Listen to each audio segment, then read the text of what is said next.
നമ്മളെ ബ്രേക്ക്ഫാസ്റ്റിന് എന്ത് കറി ഉണ്ടാക്കണം എന്നുള്ളത് സ്ത്രീകളെ സംബന്ധിച്ചിടത്തോളം വലിയൊരു ആശയക്കുഴപ്പമുണ്ടാക്കുന്ന ചോദ്യമാണ്.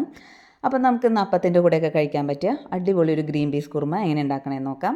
അതിനായിട്ട് ഒരു ചീനച്ചട്ടി അടുപ്പത്ത് വെച്ചിട്ടുണ്ട്. അതിലേക്ക് ആവശ്യത്തിന് വെളിച്ചെണ്ണ ഒഴിച്ചതിന് ശേഷം 3 ഏലയ്ക്ക, അതുപോലെ 3 ഗ്രാമ്പു, പിന്നെ ഒരു മീഡിയം സൈസ് വലിപ്പമുള്ള കറുവപ്പട്ട.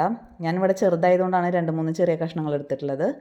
പിന്നെ ഒരു ചെറിയ കഷ്ണം ഇഞ്ചി ചതച്ചത്, എരിവിന് ആവശ്യത്തിനുള്ള പച്ചമുളക്, കറിവേപ്പില, അതൊക്കെ ചേർത്ത് ജസ്റ്റ് ഒന്ന് മൂപ്പിച്ചെടുക്കാം.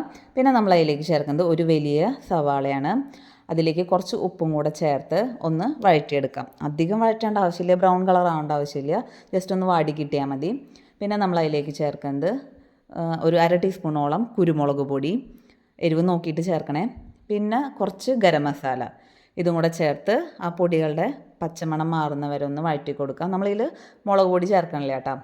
അതിന് ശേഷം അതൊന്നും പച്ചമണം മാറിക്കഴിഞ്ഞാൽ നമ്മൾ വേവിച്ച് വെച്ച ഗ്രീൻ പീസ്, ക്യാരറ്റ്, ഉരുളക്കിഴങ്ങ്, ഇത് ഞാൻ 3 ഒരുമിച്ച് വേവിച്ചാണ്, അത് നമ്മൾ ചേർത്ത് കൊടുക്കുക.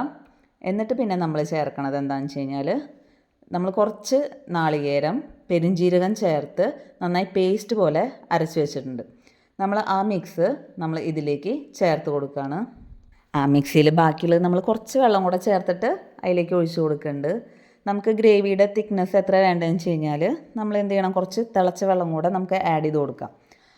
ഇത്രയേ ഉള്ളൂ നമ്മുടെ അടിപൊളി ഗ്രീൻ പീസ് കുറുമ ഇവിടെ റെഡി ആയിട്ടുണ്ട്. നന്നായി തിളച്ച് കഴിഞ്ഞ് കഴിഞ്ഞാൽ വേണമെങ്കിൽ ലാസ്റ്റ് കുറച്ച് മല്ലിയിലയും കൂടെ ചേർത്ത് നമുക്കൊന്ന് സെർവ് ചെയ്യാം. ഇനി മല്ലിയില ഇല്ലെങ്കിലും കുഴപ്പമില്ല, നല്ല ടേസ്റ്റ് തന്നെയാണ്. അപ്പോൾ റെസിപ്പി എല്ലാവർക്കും ഇഷ്ടപ്പെട്ടില്ലേ?